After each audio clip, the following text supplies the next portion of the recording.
Industrialization Day celebration being commemorated by the Nigeria's Ministry of Trade and Investment. But the Nigeria Labour Congress trooped into the Yar'adua Center venue of the event to wake up the federal government to its responsibility of reviving the dead and dying industries across the country.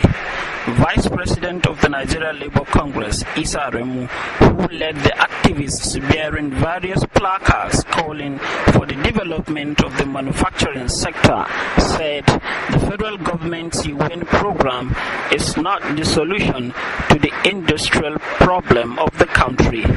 He observed that despite the 20 years of African Industrialization Day celebration, not much have been achieved. Today, it's a sad commentary that manufacturing contributes less than 4%.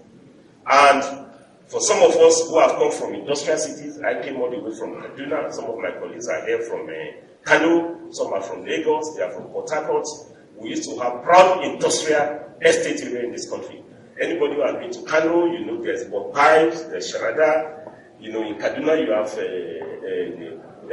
Kakuri, you have Nasarawa, in Port Harcourt you have Transamadi, in Lagos you have Ikeja, you have Abad, industrial estates. You know, in those days in Kaduna, by this time of the day, if you pass through Kaduna City, you wouldn't see a single soul on the street. You know, because the whole place was a working house. But today it has been littered with Okada riders who are not adding any value, who are not really acquiring any skills in the true sense of the word. You can never be a senior Okada rider.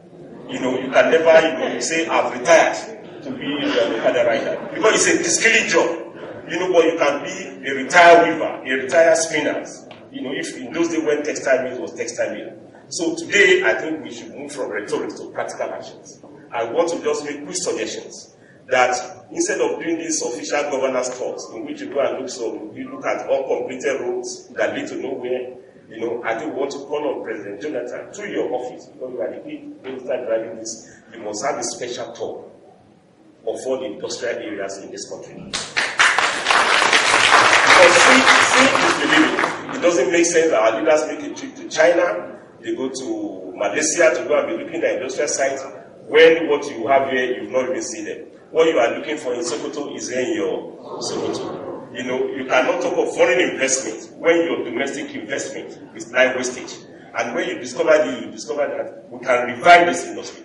And I can give you one practical example. Through our advocacy and our pressure, UNTL, the largest textile mill in West Africa, that used to employ 10,000 direct jobs, you know, shut down in 2007.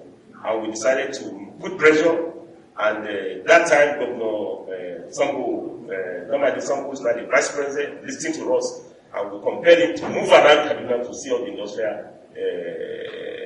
estates that are lying idle. And with that one, we started advocacy, and today, UNTL is back.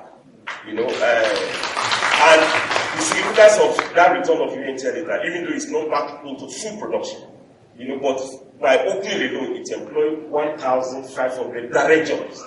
And what is the lesson of that? The lesson of that is that the only way to create sustainable, stable jobs is through industrialization. It's through industry. It's not through this win-win lottery thing that is being done by the Ministry of Finance, you know, in which, you know, 2 or 3 entrepreneurs, so-called, you are training entrepreneurs. Why are you talking of training entrepreneurs? When the existing entrepreneurs are dying, you know, the only way to train entrepreneurs is to make sure our students, our graduates work in the factories to acquire skills. So if you bring the enterprises back, we'll be able to create more jobs. So we want to say that what is good for UNTL is even good for other sectors of the economy. Today, let's make the commitment that Africans should never consume what they do not produce. And they must only produce what they consume. It doesn't make sense as an oil-producing country, 52 years after independence, we are still exporting crude oil. You know, are they importing refined products? You know, and when the former minister Ezekwesili said that he was praying that oil should dry up, I think we were extremely very disappointed by that pronouncement. You know, because oil is not a cost to Nigeria. It should be a blessing. What we need to do is to add value to the crude oil. There are a lot of derivatives from oil sector. What we need to do is that fix the refineries, move into petrochemicals. You know, for other countries, they are not praying that oil should dry up. China is everywhere looking for oil fields. signing deals all over the world. I mean, China is using oil to propel its own industrialization. Why should we not do the same thing? I think we should be able to fix the refineries.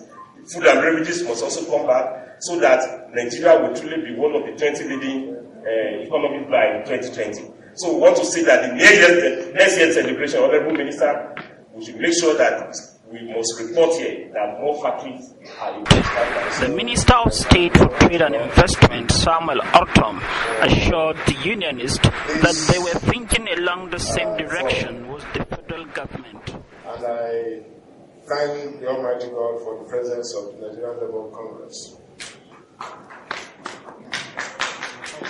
Let me say that for want of time, because some of us are also going to the National Assembly and we are going for budget defense. So I would have encouraged you to stay back so that we dialogue together, because it will appear to me that we're on the same page based on what I have read from the placards.